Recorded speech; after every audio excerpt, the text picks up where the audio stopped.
Some women fear fire, and some women become it. My guest for today, igniting everybody's around her life. Dr. Samar, thank you so much for being with me. I'm so blessed to even know you or get to meet you. You're such a powerful, amazing, amazing woman who have a not only passion but make things happen. Right? We all wish to change the world, but you're actually doing it. Wow, I'm humbled. Wallahi, I'm humbled because everything that we do is for the sake of God, and to be of service and to be a servant of God is really, that's my goal. Alhamdulillah, that thank you for everything you're able to do that. Samar, you're the president or CEO of Sabil. Yes, I'm one of the founders and the executive director for Sabil. When did you start Sabil? Do you remember what year was it? Yes, we started Sabil in 2011. I remember it was around the Syrian revolution, and we really started it with the influx of refugees that we were getting from Syria, from Afghanistan, and from Iraq. And our dream was to be able to help them assimilate and help them establish themselves during the difficult times while they were here. So just to give the audience a little bit of a background, you were born in New York, right? No, I was born in Egypt. In Egypt, In okay. Egypt, I stayed in Egypt for 5 years. Okay. And then my parents immigrated to the States in 1970, and we moved to New York City. So you were 5 years old. You don't remember how hard first year is. I can imagine your parents going through that. I consider myself an immigrant. You do? Yes. That's why I think I love the work that I do. Okay. Because I remember the hardship that my parents fell through. I remember the loneliness. I remember the distance. Like, we had to go to an hour to find a mosque. We had to go drive an hour to New Jersey to get bread. I do remember when even though I came into US way after that, I used to chase people. If I see a woman who speaks Arabic or wearing a hijab, I would be chasing her in the mall, like, hi, you speak Arabic, yes. Oh my God. I do remember those days. Now how close we are. We have so many, we have a large community in here. Yeah, we didn't have anybody. We really had very few friends.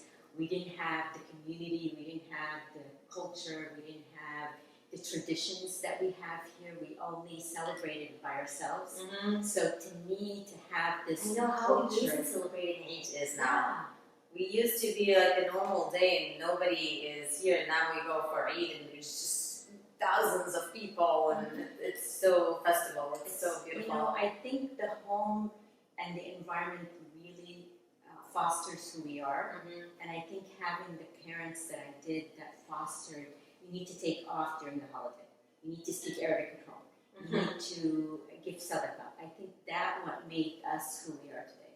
That's amazing. Okay, so let's go back to Sabil. You started Sabil in 2011 with a hope to help refugees and people who are moving to assimilate and just get going and get up again in a new country, in a new culture. Is there one case that affected you personally, that you would, like a family, a person, that you would never forget? I remember the first case. It was a family, a Syrian. These were the first Syrian refugees that came here. That we were contacted by a church, and they said it was a Mariners church. They said, we have this refugee that's here. They're flying to Orange County, and we want to be able to celebrate. We want to welcome them. We want to have somebody meet them that speaks Arabic. And we're going to have an apartment for them and help us furnish the apartment. Just that whole beauty of bringing friends together and bringing people around us together to welcome them at the airport and to have a sign that says, welcome to the United States, was really amazing. And these families, they're still here. They're still here and they're prospering and they're doing well.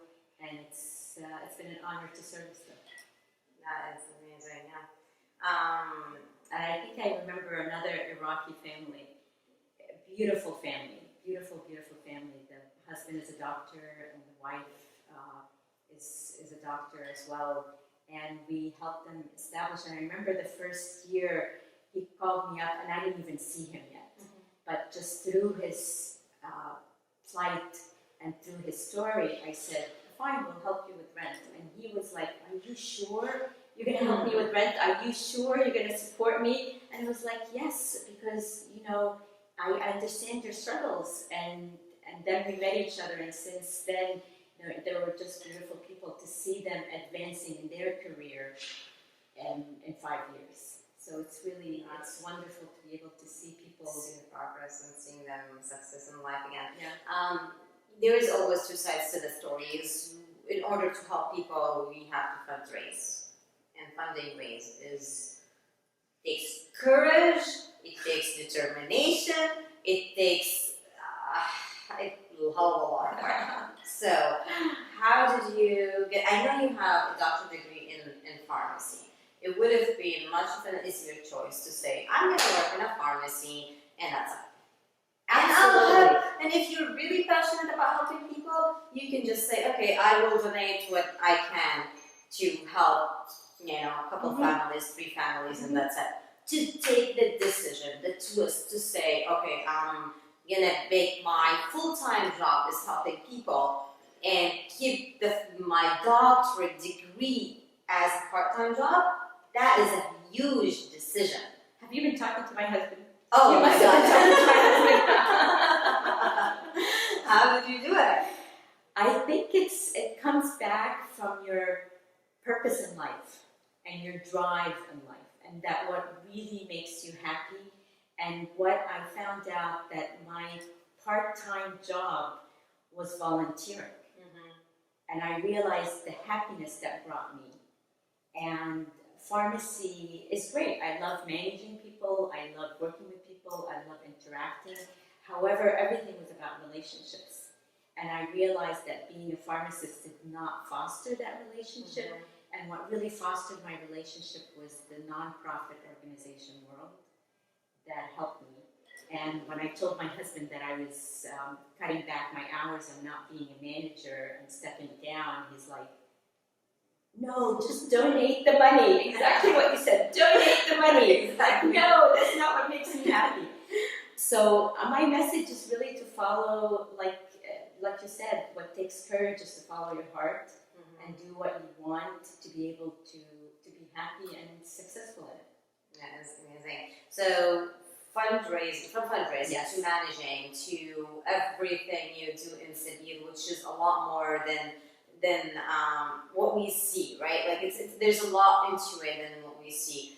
Do you do that? Do you have people helping you with that? Are you responsible for fundraising everything? Do you get some support? How do you manage all of this? Well, I think, you know, the name of Sabil and the people that work for Sabil, we have the beautiful case managers, we have the board manager, we have the volunteers. So I think that in itself is the fundraising. It's the backbone. The foundation. Yeah, that's the foundation. I think you have a strong infrastructure basically that helped you build on top of it. Right. That You is can very good. use them as your stories. You can use those stories and what they do, the passion, the love that they contribute to each other to be able to fundraise. If I didn't have that, there's no way I can go out with a story. Because I know there are a lot of women who I would like to describe them. They have a butterfly in their stomach. They just want to do something, but they think that they cannot. They don't have the resources, the knowledge, the relationships. And I'm here. We are all here to tell you, you can. Just like Samar was able to start this amazing journey and this amazing organization, also you can. If you are passionate about something, the world needs your gift. The world needs you. And if you need support, Sabil is here to help. Thank you so much, Samar. I can talk to you for hours and hours. You are amazing. I'm sure we're going to do a lot more videos in the future. We have a lot to learn from you. Thank you so much for being with me today. Thank you. And thank you for all of you listening to us. Thank you.